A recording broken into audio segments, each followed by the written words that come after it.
कृषी मंत्री माणिकराव कोकाटे हे अजित पवारांच्या भेटीला आलेले आहेत। विरोधकांकडून कोकाटेंच्या राजीनाम्यासाठी जोर लावला जातोय। रमी प्रकरणामध्ये अजित पवार काय निर्णय घेणार याकडे आता सगळ्यांचं लक्ष आहे।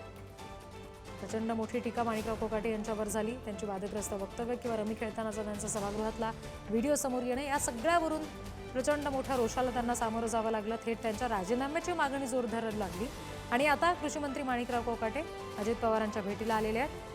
विरोधकांकडून कोकाटेंच्या राजीनाम्यासाठी जोर लावला जातोय आणि आता सध्या अजित पवारांसोबत ते चर्चा करतात। आणखी तपशील आपण घेणार आहोत। प्रतिनिधी सुशांत सावंत सध्या आपल्याशी जोडले गेलेले आहेत। सुशांत, साधारण किती वेळ झाला आता दोन्ही नेत्यांची भेट होऊन आणि काय नेमका घडू शकतं या भेटीअंती?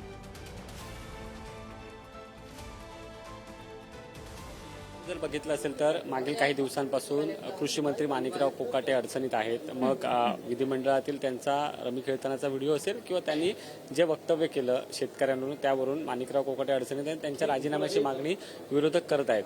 अशातच आपण जर बघितलं असेल तर आज माणिकराव कोकाटे उपमुख्यमंत्री आणि पक्षाचे प्रमुख अजित पवार यांच्या भेटीसाठी या ठिकाणी आलेले आहेत आणि आपण जर बघितलं असेल तर राष्ट्रवादीचे काही प्रमुख नेते देखील या ठिकाणी येताना पाहायला मिळत आहेत। त्यामध्ये आत्ताच छगन भुजबळ हे देखील अजित पवार यांच्या 6व्या मजल्यावर या दालनात गेलेले आहेत आणि कुठेतरी माणिकराव कोकाटे यांचा राजीनामा होतोय का?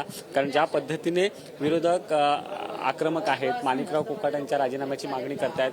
काल विरोधकांनी राज्यपालांना भेटले होते विरोधक आणि त्यांनी एक राज्यपालांना पत्र दिलं होतं की महायुती सरकारमधील काही मंत्री आहेत त्यांना लगेच मंत्रिमंडळातून त्यांची हकालपट्टी करावी अशा आशयाचं खऱ्या अर्थाने हे पत्र होतं आणि त्यात माणिकराव कोकाटे यांचं नाव होतं। कारण माणिकराव कोकाटे यांच्यावर ज्या पद्धतीने आरोप केले जात आहेत, ज्या पद्धतीने त्यांची वक्तव्य मागील काही महिन्यांपासून समोर येत आहेत, कधी शेतकऱ्यांचा अपमान असेल तर कधी हे सरकार भिकारी झाल्याचं असेल वक्तव्य आणि त्यानंतर सभागृहात रमी खेळतानाचा व्हिडिओ असेल, हे कुठेतरी सरकारसाठी ही लाजिरवाणी बाब आहे असं विरोधकांचं म्हणणं आहे। त्यामुळे सरकारनं आणि मुख्यमंत्र्यांनी तात्काळ माणिकराव कोकाटे यांचा राजीनामा घ्यायला हवा।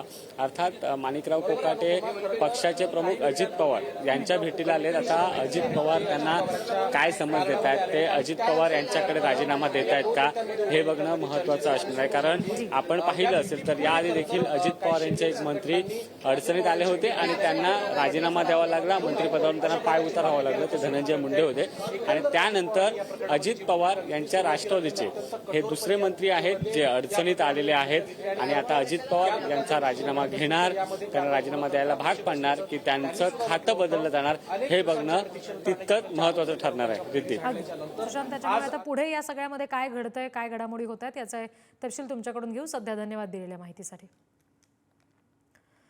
तर काँग्रेसच्या विजय वडेट्टीवार यांनी या सगळ्या संदर्भात काय प्रतिक्रिया दिली आहे बघूया।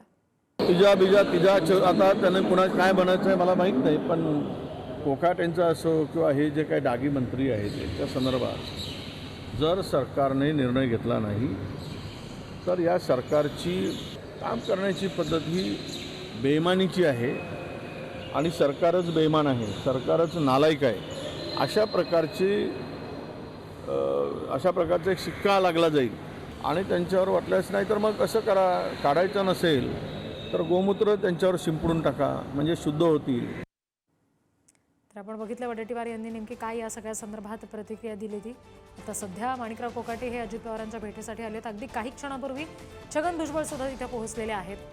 कदाचित आणखी नेते इथे येऊ शकतात आणि या सगळ्यांच्या बैठकीअंती चर्चेअंती नेमकं काय घडतंय, कारण विरोधकांकडून राजीनाम्याचा सध्या जोर धरला गेलेला आहे, कोकाटेंच्या राजीनाम्याचा, आणि त्या संदर्भात काय निर्णय होतोय हे पाहणं तितकंच महत्त्वाचं आहे। कारण पक्षाच्या प्रतिमेच्या दृष्टीनं सुद्धा ही गोष्ट फार धोकादायक आहे आणि त्यामुळे सुद्धा राजीनामा हा होऊ शकतो, कोकाटेंना आपल्या पदाचा राजीनामा द्यावा लागू शकतो।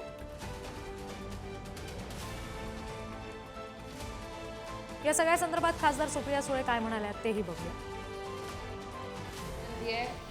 आज तुमच्याच चॅनलवर सांगितलं की आज उपमुख्यमंत्री आणि पुण्याचे पालकमंत्री मोठा निर्णय घेणार आहे। माझी त्यांना हात जोडून विनंती आहे की निर्णय घ्या।